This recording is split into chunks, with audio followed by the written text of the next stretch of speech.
Welcome to McPlum, simple solutions served daily. In this video, I will explain how to make shrimp paste at home. First, let's gather our essential ingredients. You'll need about 1 kilogram of fresh, small shrimp, ideally krill, for that truly authentic taste. We'll also use approximately 2 tablespoons of coarse sea salt per kilogram of shrimp. Having everything ready ensures a smooth process, so let's get started with the preparation. Now that we have our ingredients, let's prepare the shrimp.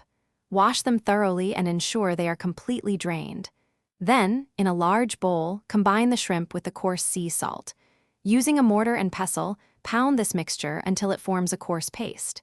This initial pounding helps break down the shrimp. Transfer this paste into a clean, airtight container, ready for its first fermentation stage. After the initial preparation, the paste needs to ferment.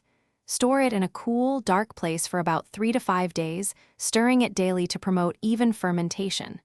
This step is crucial for developing its unique flavor. Once fermented, spread the paste thinly onto a drying mat. Sun-dry it for several days. The goal is for it to become firm and develop a deep, dark color, indicating it's ready for the next step. Finally, let's complete our homemade shrimp paste. Take the sun-dried paste and grind it into a fine, uniform powder. You can use a food processor for this.